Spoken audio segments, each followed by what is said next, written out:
والمرسلين وعلى آله وصحبه أجمعين. سبحانك لا علم لنا إلا ما علمتنا إنك أنت العليم الحكيم. رب اشرح لي صدري ويسر لي أمري واحلل عقدة من لساني يفقهوا قولي. أما بعد. الحمد لله على نعمة الإسلام, الحمد لله على نعمة الإيمان, وكفى بها من نعمة. Alhamdulillah, segala puji bagi Allah Subhanahu wa Ta'ala yang memberikan kita hidayah Islam dan juga iman, yang memberikan kita keistiqomahan di dalam menuntut ilmu, keistiqomahan untuk duduk di majlis, keistiqomahan untuk mencari perkara-perkara yang datang dari Allah Subhanahu wa Ta'ala lewat lisan Nabi kita Nabi Muhammad sallallahu alaihi wasallam sebagai pencontoh nomor satu dari Allah Subhanahu wa Ta'ala, sebagai qudwatun hasanah lana, sebagai seorang teladan yang paling mulia bagi kita umatnya Nabi Muhammad sallallahu alaihi wasallam. Maka semua yang kita pelajari di sini adalah sesuatu yang bernilai perjuangan, adalah sesuatu yang bernilai pengorbanan, adalah sesuatu yang insya Allah akan memperbaiki kehidupan kita di dunia bahkan sampai di akhirat nanti, yang akan membuat kita dimuliakan oleh Allah Subhanahu wa Ta'ala, yang membuat kita dinaikkan derajatnya oleh Allah Subhanahu wa Ta'ala. Allah Ta'ala mengatakan di dalam Al-Quran, yarfa'illahu alladhina amanu minkum walladhina utul ilma darajat. Orang-orang beriman serta para mereka-mereka yang dikasih ilmu sama Allah Ta'ala. Yarfa'illahu alladhina amanu minkum walladhina utu. Oke, utu itu apa? Utu itu yang dikasihkan, yang didatangkan ilmu kepada mereka. Oke, berarti baik mereka yang sudah memiliki ilmu ataupun yang sedang belajar tentang keilmuan tersebut, mereka adalah orang-orang yang diangkat derajatnya oleh Allah Subhanahu wa Ta'ala. Oke, dan pengangkatan derajat ini memang kita nggak ngerti, istilahnya nggak kerasa. Oke, kalau masih di dunia nggak terasa, tapi kalau di alam akhirat Allah Ta'ala nanti akan memperlihatkan antara satu ilmu dengan ilmu yang lain. Oke, jadi misalkan minggu yang lalu jenengan belajar alif, minggu ini jenengan belajar ba, alif sudah jadi ilmunya jenengan, itu derajatnya mereka yang berbeda satu keilmuan, itu perbedaannya derajat masih rata syahr. Oke, jadi seperti perjalanan seseorang 1 bulan. Perjalanan 1 bulan itu mungkin entah berapa kilometer itu. Pokoknya zaman dulu kalau sudah perjalanan 1 bulan, nah itu perbedaan orang satu punya ilmu 1 dengan punya ilmu 2. Nanti punya ilmu 2 dengan punya ilmu 3 beda lagi derajatnya. Jadi derajat yang sangat-sangat tinggi di sisi Allah Subhanahu wa Ta'ala, walaupun cuman perbedaan satu ilmu. Maka kita harus ngerti tentang kemuliaan ini, kita harus berbangga, kita harus bersyukur bahwasanya Allah Ta'ala memberikan kita berbagai macam keilmuan. Dan ilmunya ini bukan ilmunya siapa-siapa. Bukan ilmu tentang pertambangan, bukan ilmu tentang peternakan, bukan ilmu tentang perbisnisan, tapi ilmu yang akan memuliakan kita di dunia sampai akhirat nanti. Yang dikatakan oleh Nabi Muhammad, Allah Ta'ala yu'tid dunya man yuhib wa man la yuhib. Kalau masalah ilmu dunia, kalau masalah perkara dunia, kalau masalah urusan dunia, orang iman, orang enggak iman dikasih porsi yang sama Allah Ta'ala. Orang Islam bisa kaya, orang non muslim bisa kaya. Orang Islam bisa punya anak banyak, orang non muslim bisa punya anak banyak. Orang Islam bisa punya pangkat tinggi, orang non muslim juga bisa mendapatkan tersebut. Wala yu'tid dunya illa man yuhibbuhu minal abrar. Tapi kalau urusan agama, nikmatnya jenengan di dalam sholat, kekehnya jenengan di dalam ibadah, istiqomahnya jenengan di dalam menuntut ilmu, itu adalah kenikmatan-kenikmatan agama. Lam yu'tihinna, Allah Ta'ala tidak memberikannya illa man yuhibbuhu minal abrar, kecuali orang-orang yang dicinta dari golongan orang baik. Jadi dari golongan orang baik, bukan cuma orang baik aja, tapi Allah Ta'ala mencintai secara khusus golongan orang baik tersebut. Jadi ketika jenengan didatangkan di tempat ini, itu 2 pertandanya. Pertanda jenengan orang baik, 1, pertanda jenengan dicinta oleh Allah Subhanahu wa Ta'ala. Jadi yang kita, makanya doa yang banyak, niat yang banyak, perindah maksud kita, perindah tujuan kita, pertulus hati kita, agar semua yang sampai kepada kita ini akan menyelamatkan dunia kita sampai akhirat kita. Kita bahas tentang tayamum. Ini masih di dalam rukhsatul Islam, masih di dalam udzur-udzur ataupun keringanan-keringanan yang Allah Ta'ala berikan kepada umatnya Nabi Muhammad Sallallahu Alaihi Wasallam, yaitu tentang tayamum. Kalau yang lalu-lalu kita sudah bahas tentang asbabut tayamum, sebab-sebabnya tayamum, yaitu faqdul hissi wal ma'nawi, yaitu ketika kita kehilangan air secara hissi, keberadaan air itu memang benar-benar nggak ada, atau kita ada, air itu ada, tapi kitanya yang nggak bisa menggunakan air tersebut. Jadi kita yang nggak bisa, jadi asal muasal dari sebab tayamum ini ya cuman itu aja, faqdul hissi wal ma'nawi, nggak bisa menggunakannya secara keberadaannya, memang benar-benar nggak ada, atau ada tapi dijual dengan harga yang 2 kali lipat atau 3 kali lipat atau bahkan lebih, maka jenengan nggak perlu membelinya tapi cukup menggantinya dengan tayamum. Ataupun juga faqdu maknawi, atau kehilangan air secara makna, airnya ada tapi kitanya yang nggak bisa pakai air, entah karena sakit, atau entah karena ada penghalang antara kita dengan air tersebut. Kayak minggu yang lalu kita ngasih contoh, misalkan kita mau wudhu di depan ada singa, nggak perlu juga korbankan satu aja lah, korbankan ibu-ibu yang paling kurus, atau yang paling gemuk, atau yang umurnya paling kecil aja lah, insya Allah langsung masuk surga, atau yang paling tua, istilahnya nggak seperti itu, nggak perlu seperti itu, tapi cukup kita menggantinya dengan tayamum. Ataupun juga kita ada airnya, tapi mepet sekali dan diperlukan untuk minum, diperlukan untuk minum, maka nggak apa-apa kita menggantinya dengan tayamum.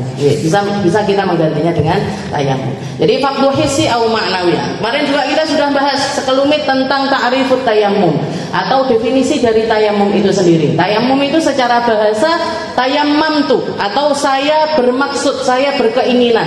Itu adalah arti makna dari tayamum itu sendiri. Seperti ketika Allah Subhanahu wa taala mengatakan di dalam Al-Qur'an, ya ayyuhalladzina amanu anfiqu min thayyibati ma kasabtum wa mimma akhrajnakum minal ard wa la tayammamul khabitha minhu tunfiquna wa lastum biakhirihi illa an tughmidu fihi wa'lamu annallaha ghaniyyun hamid. Ketika Allah Ta'ala memerintahkan kita untuk berinfak, ketika Allah Ta'ala memerintahkan kita untuk bersedekah atau menanggung harta orang-orang yang memang kita perlu untuk nanggung mereka, ya ayyuhalladzina amanu anfiqu min thayyibati ma kasabtum wa mimma akhrajna lakum minal ard. Katanya Allah Ta'ala, maka infakkan yang baik-baik untuk mereka dari harta yang kalian mendapatkannya atau yang Allah Ta'ala keluarkan dari dalam bumi. Dari hasil tambang, dari hasil sumur, dari hasil-hasil tanaman dan lain sebagainya. Kamu kerjaanmu apa? Misalkan kamu kerja sebagai jasa, sebagai pedagang, kamu dapat keuntungan dari situ. Maka ketika berinfak, baik itu untuk keluargamu ataupun untuk orang lain, cari yang baik-baik. Apa yang kamu makan, kasihkan untuk mereka juga. Apa yang kamu minum, kasihkan juga untuk mereka. Apa yang kamu kenakan, kasihkan juga untuk mereka, yang layak untuk mereka. Jangan milih yang elek-elek. Jangan milih, kalau infak jangan cari yang jelek-jelek. Aku dino-dino maeme daging sapi, daging kambing, kayak gitu-gitu. Sing diinfakne panggah tahu, tempe terus. Atau misalkan di rumah ini, satu rumah, di situ ada keluarga, ada pembantu, gitu. Biasanya ada orang-orang yang kerja sama kita, yang keluarga makannya enak-enak terus, bareng bature, pembantunya, cuman boleh makan, pokoknya bendino gak yo jangan lode terus, kayak gitu terus. Apa nggak ada? Banyak, Bu. Saya menemukan banyak orang melakukan hal yang semacam itu. Misalkan sopirnya pergi kemana gitu sama sopirnya, masuk warung, masuk ke rumah makan, dia makan yang mahal-mahal, yang sopirnya cuma disuruh makan pecel nggih, utawa pokoknya sing murah-murah. Jadi apa yang kamu makan kasih. Kalau mau berinfak itu, nggih, infak itu Bu nggih, pahalanya infak itu. Nggih, pahalanya infak itu. Kalau jenengan mau memaksimalkan pahala infak, nggih, maka kiaskan itu kepada diri kita. Jangan kiaskan kepada penerima kita. Di situ baru dapat predikat infak secara baik dari Allah Ta'ala. Katanya Allah Ta'ala, lan tanalul birra hatta tunfiqu mimma tuhibbun. Kamu itu enggak dianggap sedekah dengan baik kecuali kamu menginfakkan sesuatu yang paling kamu cinta, sesuatu yang paling kamu suka, bukan sisa-sisa dari hartamu ataupun juga kelebihan-kelebihan yang kamu sendiri. Nah, di sini Allah Ta'ala wala tayammamul khabitha minhu tunfiqun walastum biakhiri. Katanya Allah Ta'ala, jangan kamu bertujuan berinfak, jangan kamu bertujuan untuk mengeluarkan harta dari yang jelek-jelek, dari perkara-perkara yang buruk, yang kalau kamu dikasih harta tersebut kamu sendiri nggak mau nerima. Jadi dikasih orang misalkan hadiah baju, hadiah baju, jenengan sendiri lambi opo iki nggih, aku wegah gawe digawe sepisan dadi saringan tahu misal nggih, atau misalkan kesobek sana nggih, baju yang terlalu murah misalkan yang dipakai nggak nyaman sekali. Nah, yang seperti itu jangan diinfakkan nggih, yang seperti itu jangan jenengan infakkan. Jenengan sendiri nggak mau pakai, jangan kasihkan kepada orang lain. Itu yang akan mencederai pahala infak kita. Dikatakan ketika ayat ini turun, Bu, ada salah seorang sahabatnya Nabi langsung mendatangi Rasulullah SAW sambil mengatakan, ya Rasul, inna ahabba amwali, sesungguhnya harta yang paling aku cinta adalah sumurku di depan masjid ini. Maka sekarang juga ya Rasul, ini sumur sak ladangnya saya infakkan di jalan Allah Subhanahu wa Ta'ala. Diinfakkan di masjidnya Rasulullah SAW. Harta yang paling dia cinta, kebun yang paling banyak buahnya, perkebunan yang pengairannya gampang, pengairannya banyak, air sumur itu sudah nyumber, itu yang diinfakkan di jalan Allah Subhanahu wa Ta'ala. Jadi berarti tidak boleh Ustazah kita sortir baju-baju yang sudah elek-elek disedekahkan, yang api-api disisakan. Boleh, tapi jangan cuman gitu aja kalau model sedekah itu. Jangan cuman sedekah model sisa-sisa, model turahan-turahan. Kalau model sisa-sisa, model turahan-turahan, itu memang sudah seharusnya jenengan seperti itu. Benda akeh-akeh hisabe. Lambi ditumpuk ning gone lemari sampai bulukan, sampai memet, istilahnya. Nah, ini sebelum seperti itu keluarin, sebelum seperti itu keluarkan. Tapi ambil juga porsi sedekah kita secara baik. Katanya Allah Ta'ala, innallaha ghaniyyun hamid. Allah Ta'ala itu enggak butuh sedekah kalian.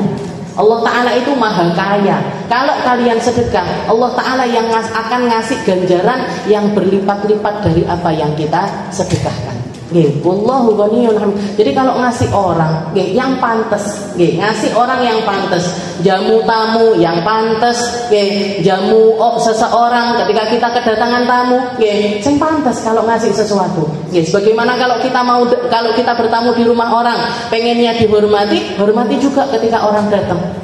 Sebagaimana kita kita senang makan enak, kasih juga orang makanan yang enak. Sebagaimana kita suka pakaian bagus, kasih juga orang pakaian secara bagus. Itu yang namanya infak, itu yang benar seperti itu. Ojo hitung-hitungan, kan aku sing kerja, yang kan aku yang nyari duit, kan aku yang begini. Ya sudah, kalau kamu berinfak dengan cara semacam itu nggak dapat ini. Yang namanya lantanan bir. Jadi keinfakan secara kebaikan. Nah, di sini Allah Ta'ala menggunakan kata wala tayammamu. Jangan tayamum, jangan kamu berkeinginan, berkehendak untuk bersedekah dengan cara yang buruk atau dengan sesuatu yang buruk. Nah, ini berarti apa? Tayamum di sini apa? Bukan tayamum seperti yang kita lakukan sebagai pengganti dari wudhu, bukan. Tapi secara bahasa tayamum itu sendiri adalah al-qasdu atau bermaksud ke dalam hal tersebut. Tapi kalau secara syariat seperti yang kemarin kita bahas juga, jadi isalut turab, menyampaikan debu ke wajah dan juga dua tangan dengan niat tertentu. Kalau niatnya sebagai pengganti mandi, ya jadi pengganti mandi. Kalau niatnya sebagai pengganti wudu, maka juga menjadi sebagai pengganti wudu. Oke. Jadi kalau misalkan lagi berhadas besar, tayamumnya modelnya sama. Oke, tayamumnya modelnya sama. Cuman tanah ditaruh di wajah, tanah lagi ditaruh ke kedua tangan. Tapi niatnya sebagai pengganti mandi.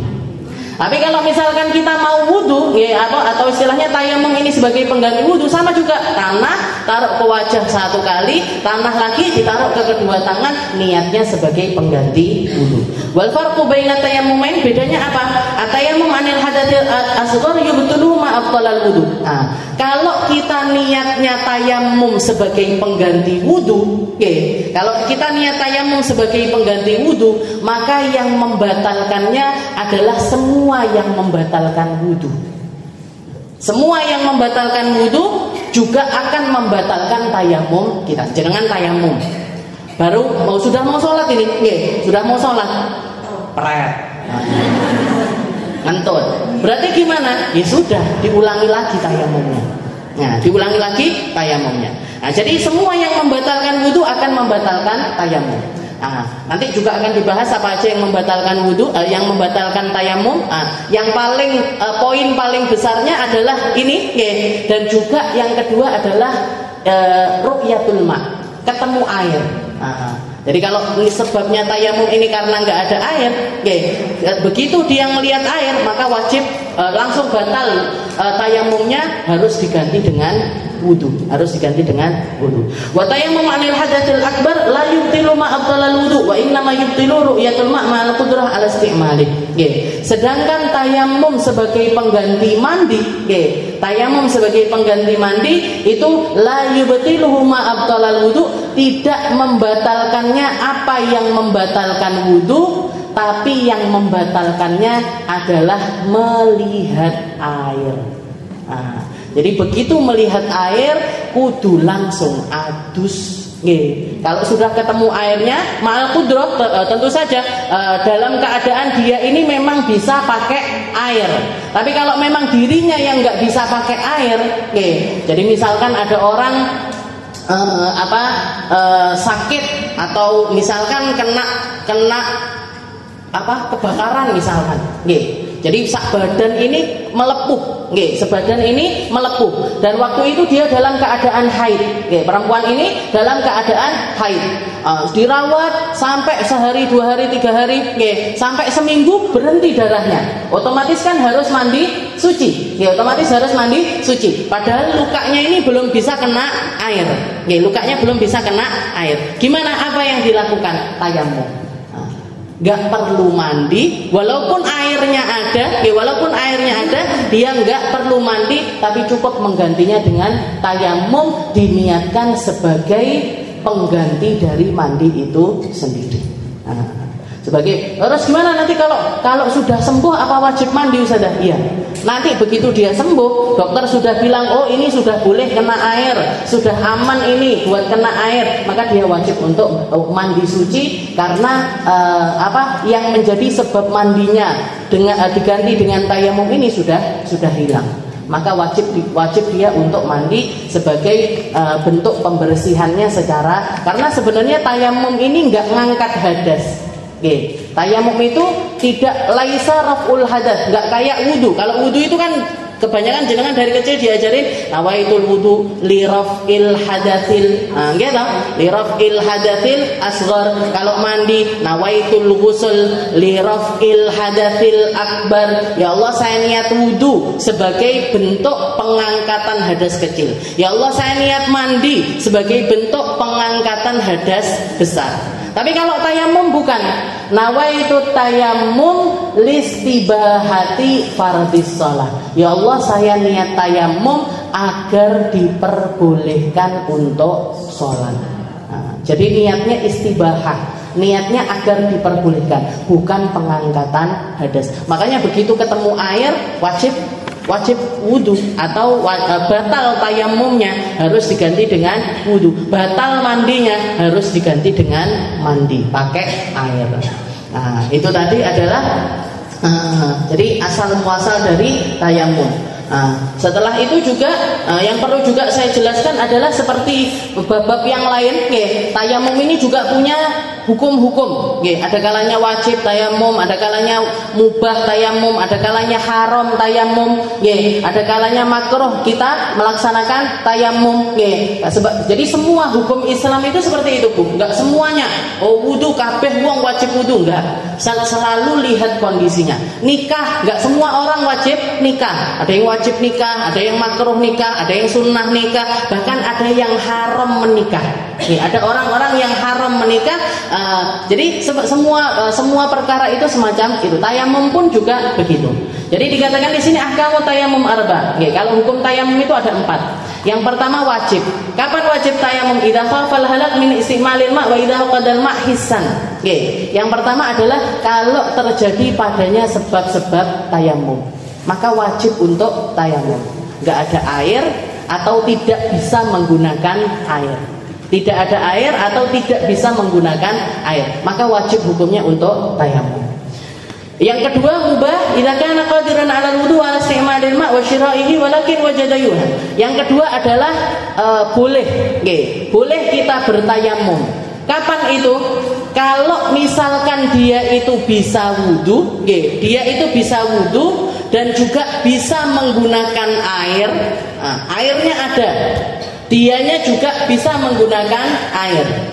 Tapi yang berbeda di sini, airnya ada, tapi dijual dengan harga yang sangat mahal. Dijual dengan harga wajadau yubak bi akthar min thamanil mithl. Dijual dengan harga yang sangat mahal. Air segelas ini misalkan harganya normalnya 5.000. Ada yang jual harganya 50.000. Jadi air segini harganya 5.000. Karena nggak ada air, ini dijual seharga 50.000. Tapi jenengan punya uang 50.000. Jenengan duitnya ada ini. Saya uang punya. Saya punya uang ini. Gimana ini? Saya wudu apa tayamum? Saya wudu apa tayamum? Wudu boleh, tayamum juga boleh. Kenapa kok wudu boleh? Karena dia mampu beli. Karena dia mampu beli, terserah dia. Mau beli air harga 50.000, kalau duwe terserah orangnya gitu. Orang jenengan nggak bisa ngomong orang nggih opo tuku jilbab rego 10 juta misalkan. Punya duit kok. Kenapa nggak boleh? Ngapain beli mobil harga 10M misalkan? Lah aku duwe duit 10M yo tak gawe masjid misalkan. Jenengan orang itu punya duit kok. Kenapa kok kita yang julid? Nah, ini ada orang ini air harga 5.000 dijual 50.000, dia punya duit untuk beli harga 50.000. Maka ulama menghukumi orang ini mubah. Boleh bertayamum. Tayamum boleh, wudu juga boleh. Kenapa kok boleh wudu? Karena dia punya duit. Lek enggak punya duit, baru punyanya 50.000, dia nggak punya duit, nggak bisa beli. Berarti wajib bagi dia untuk bertayamum. Itu hukum yang kedua. Hukum yang ketiga apa? Makruh, i'adatut tayamum. Jadi tayamum ini beda sama wudu. I'adatut tayamum hukumnya malah justru makruh, mengulangi tayamum. Jadi kalau wudu kan kita sekali, 2 kali sunnah, 3 kali sunnah. Kalau tayamum nggak perlu, sekali cukup. Diulangi, ini kayaknya sebelah sini belum kena, sebelah sini kayaknya belum kena, sini bawahnya hidung belum kena, nggak perlu diulang. Karena tayamum itu cuma bentuk peribadatannya kita kepada Allah Subhanahu Wa Taala sebagai pengganti dari tayamum. Jadi nggak perlu pek 1, pek 2, pek 3. Habis itu tangan juga 1, 2, 3, 1, 2, 3. Sampai berapa kali? 9 kali dorbah, atau 6 kali dorbah, 6 kali nepuk tanah. Maka itu nggak perlu. Jadi malah justru hukumnya adalah makruh. I'adatut tayamum makruh. Mengulangi tayamum itu hukumnya adalah makruh. Dan yang keempat haram ma'as-sihah at-tayammum bi turabin maghzub wa ma'adami sihah idza kana al-ma' mawjud biduni mani'. Haram hukumnya tayamum, tapi ada kalanya hukumnya sah. Yaitu apa? Tayamum pakai tanah gosok. Gosok seperti yang kita jelaskan gosok ini mirip kayak pencurian. Tapi bedanya kalau pencurian itu kita ngambil barangnya orang untuk dimiliki. Itu namanya pencurian. Tapi kalau gosok itu minjem barangnya orang tanpa sepengetahuan orang yang punya. Nggih. Jadi jenengan mau tayamum, eman-eman debu omahe dhewe eman-eman. Moro omahe tanggane. Diem-diem lagi, nggih, diem-diem ngambil tanahnya tetangga, nggih. Atau kok nanti aja kalau dia sudah datang nanti tak pamit aku, nggih. Ngambil debunya tetangga habis itu dipakai untuk tayamum. Gimana hukum tayamumnya? Haram. Nah, hukum tayamumnya haram, tapi sah. Kalau sah berarti tayamumnya ini tadi bisa dipakai sholat. Nah, tayamumnya bisa dipakai sholat meskipun hukumnya adalah haram. Lek haram berarti ya bangga dosa. Nggih. Nah, kecuali kalau kita ngambil atau minjem barangnya orang dan orang itu kita tahu dia itu pasti bakalan ridho. Nggih, dia itu bakalan ridho. Jenengan milih tetangga yang baik hatinya. Nggih. Tidak sombong, okay. Jadi cari tetangga yang baik hatinya. Jadi ketika kita ngambil tanahnya dia insya Allah kalau dipamiti nanti bakalan dikasih. Jangan yang pelitnya naudzubillah, okay. Nah, kalau sama yang pelit-pelit ini jangan-jangan kita minta debu aja dimarahin sama dia. Dan kalau dia nggak ridho, ya tetap aja hukumnya jadi haram. Tetap aja hukumnya jadi haram. Nah, haram ma'as-sihah wa haram ma'adamis. Yang nggak sah gimana? Yang nggak sah gimana? Jenengan tayamum padahal bisa pakai air dan ada air.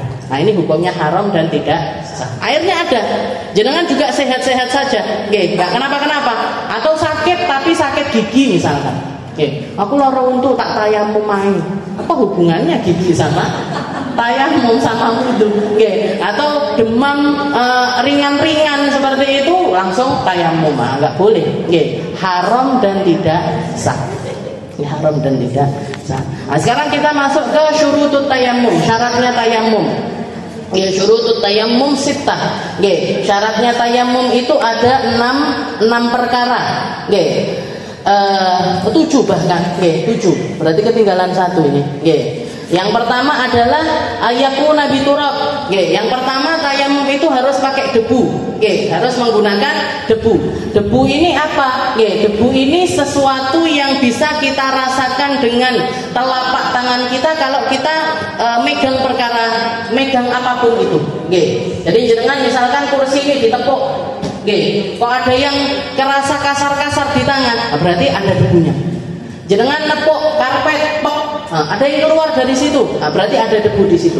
Jenengan megang tembok, ada yang kasar-kasar di situ, berarti ada debunya di situ.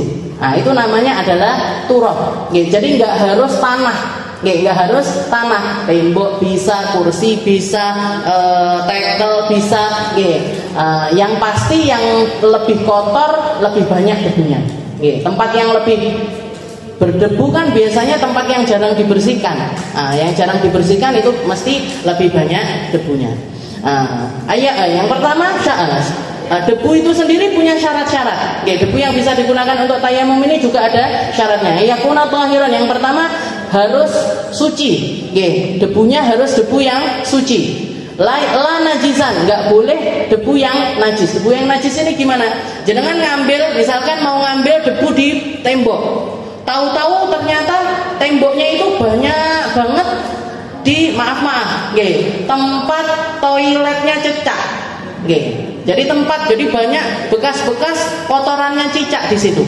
Nah, gimana ini? Boleh nggak saya tayamum pakai debu ini? Nggak boleh. Kenapa? Karena ada najis di situ. Jadi ayakuna tahiran, yang pertama debunya harus suci, la najisan. Ayakuna tahuran, yang kedua adalah harus suci, mensucikan. Maksudnya apa? Belum pernah dipakai untuk bersesuci. Belum pernah dipakai untuk bersesuci. Jadi nggak boleh pakai debu yang mustakmal. Makanya kalau kemarin kita contohkan, ketika ngambil tanah, jadi ngeten, tayamum itu kan gini, ini tangan kita ini debu misalkan, plek, ditaruh, mayoritas seluruh daerah tangan ini tadi kan kena debu. Setelah itu kita usapkan dari atas kepala sini, ke bawah terus sampai bagian rata sak wajah, nggak boleh ngeten, seret begini. Seret, nah gini lagi. Nah, kenapa kok nggak boleh seperti itu? Karena debu yang ada di tangan kita berarti sudah dipakai untuk membersihkan bagian atas. Ketika kita lepaskan gini, akhirnya hukumnya jadi mustakmal. Akhirnya debu yang di sini itu hukumnya debu yang sudah terpakai. Kita lanjutkan, yang atas sah, yang bawah enggak sah. Yang atas sah Pak tayamumnya, yang bawah enggak sah tayamumnya. Makanya ketika kita naruh debu seperti ini harus langsung diratakan ke seluruh wajah. Jangan diangkat sama sekali. Enggak boleh diangkat begini, enggak boleh. Begitu juga dengan tangan. Begitu kita plek bagian tangan, ini langsung rekenannya gampangnya ini kita bagi jadi 3 bagian. Separuh buat depan, separuh buat belakang, jempol kena jempol. Jadi nanti separuh ini gini, seret sampai ke siku-siku, diunyeng-unyeng di siku-siku, habis itu langsung ditempelkan ke bagian sini, seret sampai ke depan. Nanti jempol kena jempol. Nanti sebelah kiri juga gitu, separuh, gini, seret. Nggak boleh ragu-ragu, nggak boleh was-was dan lain sebagainya. Di sini sampai ke sini, diunyeng-unyeng di apa sini. Habis itu, seret, jempol kena jempol. Selesai. Kenapa? Karena kalau kita gini, terus kita gini kan. Ini debu sudah mustakmal, dipakai untuk ke bawah lagi, yang bawah nggak sah. Makanya harus langsung sekali jalan, tanpa ragu-ragu. Kayak jenengan di tol gitu loh Bu. Kalau sudah jalan nggak bisa mundur. Kalau udah jalan nggak bisa mundur. Jadi tayamum itu karena dia adalah toharoh doruriyah, karena dia adalah toharoh darurat, toharoh darurat, ilmunya harus akurat, pemahamannya harus benar dan nggak boleh ragu-ragu di dalamnya. Nggak boleh ragu-ragu. Kalau ada keraguan di dalamnya nggak sah. Jadi ini yang berpotensi bikin ibadah kita nggak benar ini karena ragu-ragu di dalam mengamalkan setiap hal-hal yang berkaitan dengan a'daru atau sesuatu yang menjadi keringanan dari Allah Subhanahu wa taala. Jadi gampangnya gini, jenengan kalau belum punya ilmunya tayamum, jangan tayamum. Jenengan kalau nggak punya ilmunya qasar sholat ataupun juga jamak sholat, jangan jamak qasar dulu. Jangan jamak qasar sholat dulu. Jenengan nggak ngerti tentang hukumnya membasuh di atas khuf, jangan basuh di atas khuf. Kalau sudah ngerti ilmunya silahkan diamalkan. Tapi kalau belum ngerti ilmunya, jangan gegabah untuk mengamalkan, karena resikonya besar.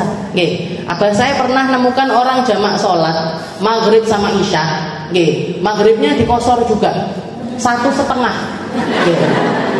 Padahal jamak kosor sholat ini kan bisanya di sholat yang 4 rakaat kan, duhur, asar, isya, duhur, asar, isya. Lah ini maghrib ikut dikosor. Terus jenengan kok sholatnya kayak gitu gimana? Ya kan saya kosor. Kalau 3 berarti 1,5. Setengah itu gimana? Sholat setengah itu gimana? Jadi habis berdiri langsung sujud. Rukuk i'tidalnya di skip. Rukuk i'tidalnya dihilangin. Katanya dia setengah. Nah ini orang aneh ini. Dia nggak punya ilmunya jamak kosor. Akhirnya bledru.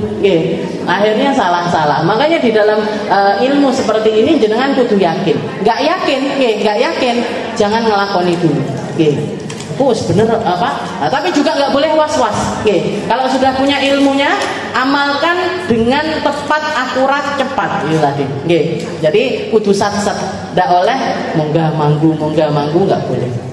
Kalau misalkan kita masih ada keraguan semacam itu, amalkan sesering mungkin.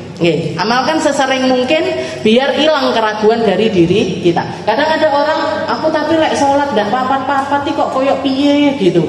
Kok koyok nggak seret hati saya. Berarti apa? Orang seperti ini harus sering-sering jamak qasar. Kalau bisa setiap bepergian jamak qasar. Biar apa? Biar dihilangkan sama Allah Ta'ala rasa was-wasnya itu tadi. Tapi lek tayamum nggak boleh jenengan sering-sering, kecuali ada hal yang memang berkaitan dengan hal itu baru boleh tayamum. Makanya ilmunya kudu mantap. Saya nggak akan pokoknya ini sak barbare nggih, sampai jenengan paham betul tentang tayamum nggih, sampai jenengan paham betul biar kita bisa mengamalkannya dengan benar. Jadi sebab yang pertama adalah debunya harus suci. Yang kedua, debunya adalah debu yang belum pernah terpakai untuk toharoh apapun. Belum pernah terpakai untuk toharoh apapun. Dan yang ketiga, harus debu yang bisa nempel. Nggak boleh pakai tanah-tanah ataupun juga debu yang nggak bisa nempel. Debu yang nggak bisa nempel itu apa Ustazah?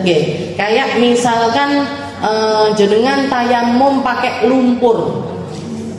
Lumpur itu nempel, tapi yang nempel bukan debunya, gitu. Yang nempel kan air-airnya, Atau jenengan tayamum pakai pasirnya pantai yang sudah dekat sama airnya. Nah, itu kan nggak bisa dipakai untuk tayamum karena ya nempel di tangan itu nempel, tapi bukan debunya yang nempel di tangan, bukan debunya yang nempel di tangan, tapi pasirnya itu yang nempel di tangan. Jadi debunya harus pakai debu yang menempel, yang bisa kerasa. Pokoknya dipegang gini kok ada kayak nggak enak di tangan, nah itu berarti sudah bisa dipakai untuk tayamum. Dan yang terakhir adalah ayakuna khalisan, harus debu murni, nggak boleh tercampur dengan apapun. Arepe tayamum beli pasir campur semen, campur semen dikai banyu pisan, dipakai tayamum nemplek, nah itu nggak boleh. Atau debu saya jijik Ustazah cuman tanah aja, jangan campuri masker misalkan, atau dicampuri ulur misalkan, nggak boleh. Harus debu murni, harus debu murni. Jadi gak nyarinya ya di tanah-tanah itu, di lantai-lantai seperti itu kita nyarinya debu. Nah, itu syarat yang pertama, harus menggunakan debu. Yang kedua, ayak sidahu, harus kita yang mendatangi debu, tidak boleh debu mendatangi kita. Seperti yang sering saya jelaskan. Jadi debu ini kan ada di mana-mana. Jangan niat tayamum, nawaitu tayamum, ternyata nggak boleh. Harus tanah ditaruh, harus tanah diambil diusapkan ke muka, tanah diambil diusapkan ke tangan. Asalif ayam sawajahu wa yadain bidorbatain. Yang ketiga adalah harus 2 kali tepukan, 2 kali pukulan untuk wajah dan tangan, 2 kali tepukan, 2 kali tepukan untuk wajah dan juga tangan. Nah, tangan ini kalau di dalam bab tayamum sama seperti wudu, yaitu dari ujung jari sampai ke sini, sampai ke siku. Karena tangan itu kalau ada beberapa bab itu berbeda. Kayak misalkan jenengan nanya tangan sama dokter, dokter akan bilang namanya tangan ya dari ujung sini sampai ujung sini. Nah, itu namanya tangan menurut dokter. Nah, nanti di sini lengan bawah, sini lengan atas. Nanti kalau di bab pemotongan tangan, kayak orang yang pencuri di atas nisab di zamannya Nabi kan katanya Allah Taala wasariqu wasariqatu faqta'u aydiyahuma. Jadi orang yang pencuri laki-laki ataupun pencuri perempuan hukumannya adalah dipotong tangannya. Kalau dia mencuri sudah di atas nisab. Di atas nisab itu ya berarti sekitar 85 graman emas lebih. Jadi kalau ada orang mencuri di atas 100 juta lebih, nah ini sama Allah Ta'ala suruh motong, mau laki mau perempuan. Nah ini dipotongnya seberapa? Dipotongnya bukan segini, bukan segini atau segini enggak, tapi dipotongnya sampai ilal qut, sampai ke pergelangan tangan saja. Dipotongnya sampai pergelangan tangan. Jadi dipotong, begitu dipotong dimasukkan ke cairan apa gitu biar darahnya berhenti. Nah itu hukuman bagi orang yang mencuri laki-laki ataupun juga perempuan. Hukumnya Al-Quran. Nah, jadi dan yang boleh mengamalkannya pemerintah, nggak boleh jenengan dewe nggak oleh. Tonggoku wis kerep banget Ustazah nyolong motor saya dicuri, bebek saya dicuri, tak potong aja tangannya, nggak boleh.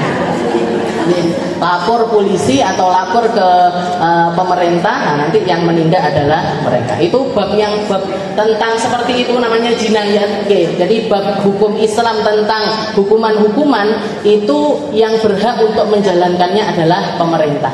Nah, nggak boleh main hakim sendiri. Mulai ngaji Ustazah Aminah diketok tangane wong-wong, Ayam sawajah wa ini bidarbatain. Jadi tangan sampai ke mana? Sampai ke siku. Nggih. Jadi sama seperti halnya wudu. Ya, dibasuh dari ujung jari sampai ke siku-siku. Wa syartu rabi ayyuzilan najasah awalan. Nah, kalau di badan atau di tempat yang mau ditayamumi ini masih ada najisnya, harus dibersihkan dulu. Jadi orang mau sholat, misalkan jenengan mau sholat, nggak ada air, nggak ada air, atau ada air sedikit, ada air sedikit. Padahal kita mau cepet-cepet sholat. Nah, sebelum kita melakukan tayamum, kita harus memastikan seluruh badan kita ini nggak ada najisnya. Maaf kalau perempuan, celana dalamnya harus diperhatikan ada najisnya apa enggak. Kalau memang dia butuh kencing atau BAB dulu, ya harus dibersihkan dulu secara benar. Kalau misalkan bajunya kena najis, najisnya itu harus dibersihkan dulu.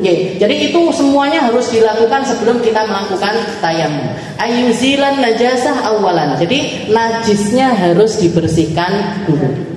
Lianna tayammum taharah dhaifah fa idza kanat 'alaihi najasah wa lam yatamakkan min izalatiha fa yasih tayammum ma'a wujudin najasah inda Ibnu Hajar wa inda Ramli la yasih tayammum wa yusalli li hurmatil waqt wa yajibul qada' indahuma. Nah, jadi kalau misalkan masih ada najisnya, kita sholat kok masih ada najis di badan kita, maka tayammumnya enggak sah. Jadi tayamum ini enggak sah kalau di badan kita ini masih ada najisnya. Harus dibersihkan dulu, baru setelah itu tayamum, maka sah tayamumnya. Tapi kalau enggak bisa bersihkan najis, maka dia cuman bisa sholat dengan cara hurmatul waqt. Hurmatul waqt itu apa Ustazah? Sholat hormat waktu. Sholat hormat waktu itu dilakukan di dalam keadaan di mana orang nggak bisa wudhu, nggak bisa juga tayamum.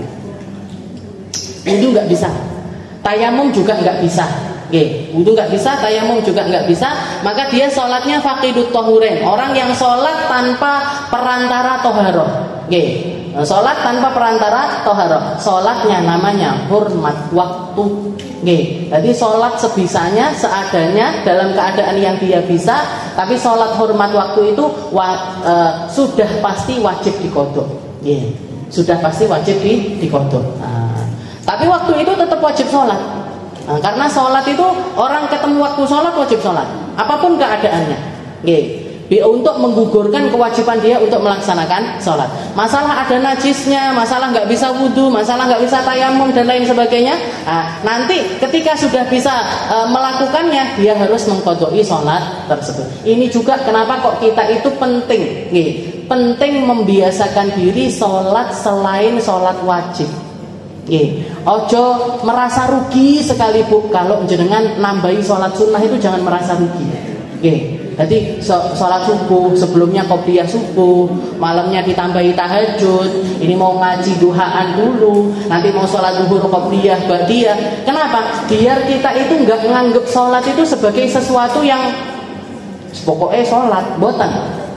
Tapi memang jatah kita untuk berhubungan dengan Allah Subhanahu wa Ta'ala. Jatah kita untuk punya tempat kita ini nyambung sama Allah Subhanahu wa Ta'ala. Jadi ketika terjadi hal-hal semacam ini, ini wajib diqodho, jangan enggak berat. Aku biasa sholat sunnah, sholat tambahan aja saya lakukan, apalagi sekedar mengqodhoi sholat. Jadi penting kita itu, apalagi perempuan, penting kita itu nambahi sholat-sholat tambahan, sholat-sholat sunnah, biar terbiasa nambahi sholat selain sholat 5 waktu. Ini syarat yang keempat. Syarat yang kelima adalah ayyakuna tayammum ba'da dukhulil waqt. Ketika kita mau tayammum, harus memastikan sudah masuk waktu sholat. Harus memastikan sudah masuk waktu sholat. Jenengan mau tayamum untuk sholat subuh, kudu ngenteni adzan subuh. Mau tayamum untuk sholat duhur, harus nunggu adzan duhur. Mau tayamum untuk sholat asar, harus nunggu adzan asar. Harus sudah masuk waktu sholat. Dan yang keenam, ayyajtahid fil qiblah qablahu. Harus sudah tahu arah kiblat. Ini dibeginikan karena biasanya orang tayamum itu di tempat yang dulu zaman dulu nggih. Kalau zaman sekarang jenengan safar itu gampang, ada masjid banyak, musola banyak, rest area banyak dan lain sebagainya. Jadi mungkin nggak terlalu repot lah nggih. Jadi tapi kalau zaman dulu nggih, ini habis tayamum ini dadak kudu ngenten nyari kiblat dulu. Nah, ini kelamaan. Maka sebelum mereka tayamum harus sudah tahu arah kiblat. Jadi sekiranya sekiranya begitu selesai tayamum bisa langsung sholat. Nggih. Karena antara tayamum sama sholat ini nggak boleh ada jeda yang lama, itu nggak boleh. Nggih. Sama kayak jenengan jamak sholat, nggih, nggak boleh dipotong, itu nggak boleh. Habis sholat duhur harus langsung sholat asar. Habis sholat maghrib harus langsung sholat isya. Nggak oleh bersolat maghrib omong-omongan dhisik, apalagi makan dulu habis itu sholat isya, nggak boleh. Nggih. Habis sholat maghrib harus langsung sholat isya. Jadi nggak boleh ada jeda. Nah ini tayamum gitu, habis tayamum harus langsung sholat. Makanya harus setelah masuknya waktu sholat sudah memastikan arah kiblat. Oke. Ini yang kurang. Yang terakhir ayat tayammum likulli fardin. Nah ini juga berlaku di semua sholat yang istibahah, ya. Sholat yang darurat itu. Jadi satu tayamum itu cuma bisa digunakan untuk satu kali sholat fardu. Berapapun sholat sunnah baca Al-Quran boleh, tapi kalau untuk sholat wajib itu cuma boleh sekali. Berarti gimana Ustaz kalau saya tayamum untuk jamak sholat? Untuk jamak sholat berarti tayamum untuk sholat pertama, tayamum lagi untuk sholat kedua. Iya. Jadi kalau jenengan tayamum ketika di perjalanan panjang gitu misalkan, di perjalanan mau jamak sholat, mau jamak sholat. Gimana ini? Padahal nggak ada air, nggak ada air. Diganti dengan tayamum. Berarti tayamum setelah itu sholat pertama. Tayamum lagi setelah itu untuk sholat kedua. Sah ini sholatnya? Padahal ada di sela-selai dengannya tayamum, nggak apa-apa. Karena ini dalam keadaan darurat. Karena dalam keadaan darurat, jadi ada dua udzur di situ. Ada udzur tayamum, ada udzur juga untuk jamak qashar. Maka diperbolehkan untuk tayamum di antara dua sholat tersebut. Jadi sekali tayamum itu cuma boleh dipakai untuk satu kali sholat fardu, berapapun sholat sunnah. Kalau sholat sunnah nggak apa-apa, nggak masalah.